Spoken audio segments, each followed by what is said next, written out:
Welcome to Film and Page. I'm Dominic, and in this video I'm going to be doing a review of James S.A. Corey's Caliban's War.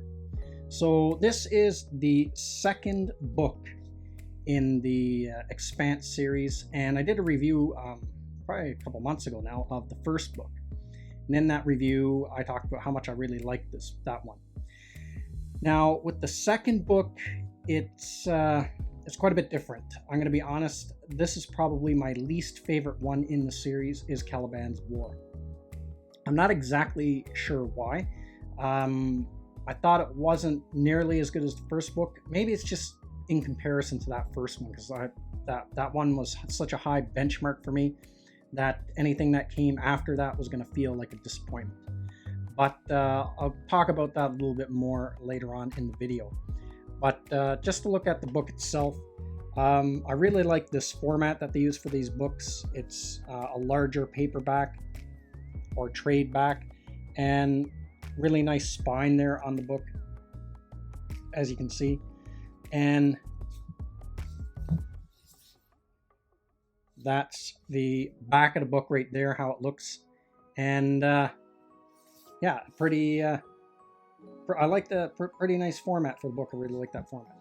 And we are not alone. On Ganymede, breadbasket of the outer planets, a Martian Marine watches as her platoon is slaughtered by a monstrous super soldier.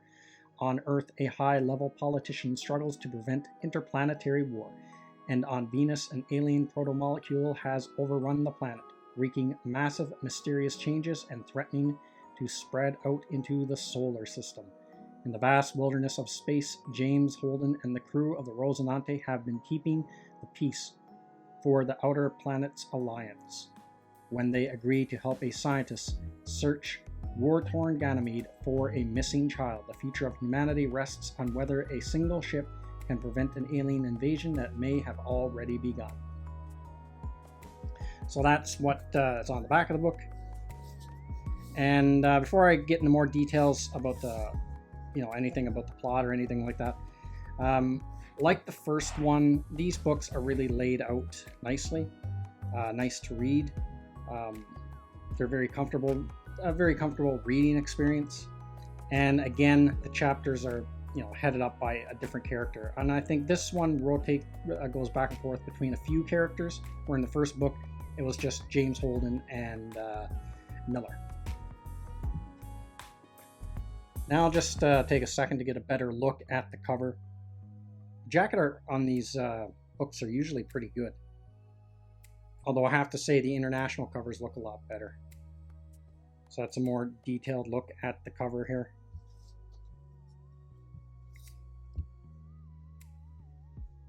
And there's the back of the book.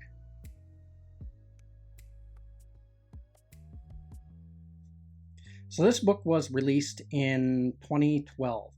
I was a little bit behind. I didn't read the first book until 2012, so I didn't get around to reading the second book. Probably 2012 or 2013 or 2014, actually. So I'll talk a little bit about the plot, so spoiler warning if you haven't read the book.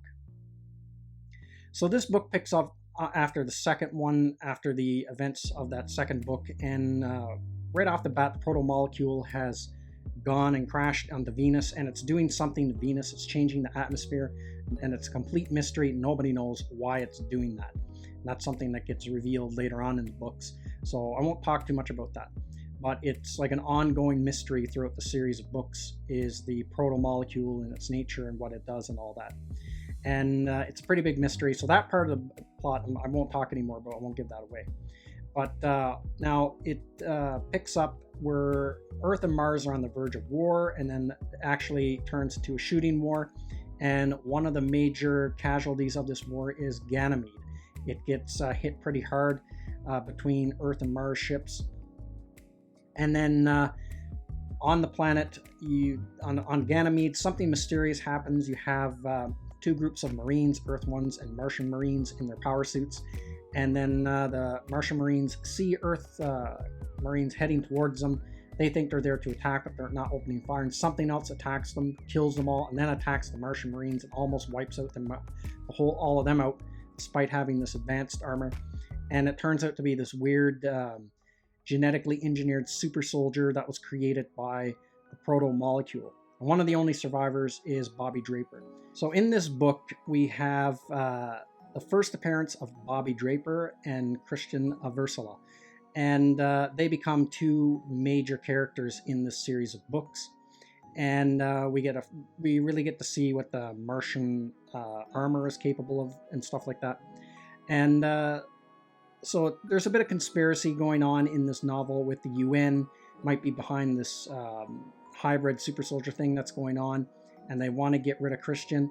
And so she kind of hires Bobby Draper, who was a disgraced Marine, and because of what happened on Ganymede, that nobody believed her story and stuff like that. So there's kind of like that part of the book that's going on, what's going on with those two. And then you got the James Holden side of the story, where James Holden and the Rosinante go to Ganymede to help with, first aid missions and stuff like that. And then they run into this other character, Praxidite Ming, whose daughter has gone missing from Ganymede, and he's trying to find her and can't. So he hires the crew of the Rosinante to help him find his daughter. And so that's kind of where the story takes off and goes from there. And then while all this is going on, there's a war between Earth and Mars. So that's kind of the plot. And compared to the first one, I really didn't like this one. I thought it was kind of boring. And there was this whole epic war going on with Earth and Mars, but it was all going on in the background. So they didn't really show it. And I kind of wanted to see something to do with the war, some kind of battle. But you just kind of hear about it going on in the background. So after being disappointed with the second book compared to the first one, I almost dropped the series, and I wasn't really sure if I wanted to keep going. But the first one was such a strong entry that I decided to keep going with the series, and the third book was better than this one, and I'll be talking about that one too at some point in time. But if anything, yeah, I just thought it was kind of boring, and the story wasn't as interesting. And the other thing is, and this is kind of a gripe I have with all the books, I find some of the books don't have to be as long as they are when it comes to this series. It feels like some of the chapters are almost filler, and I guess that's how I kind of felt with this book. Kind of could have been shorter than what it actually was. Because this book is almost 600 pages. It's 595 pages, and I don't know, when I was reading it, I really didn't think it needed to be that long. They could have easily shaved off 100 pages or more, 100 or 150 pages. But that's kind of something I find I've kind of gotten used to with this series, is they're kind of long books, and I don't think they have to be that long. Some of the stories that they tell could be told in fewer pages, but that's just me, that's just my opinion. So I don't know, I'd be curious to know what other people think, if they thought the second book was their favorite or was their most disappointing one. But for me, this is probably like the low point of the book series out of all of them that I've read so far. So that's everything I got to say in this video. Let me know what you think in the comments section, and I will see you at the next one. I'd like to say thank you to all of my subscribers. I appreciate you all in helping this channel grow. If you're new to the channel, don't forget to like, share, and subscribe. Also, don't forget to hit the bell icon so you'll be notified when new videos are uploaded.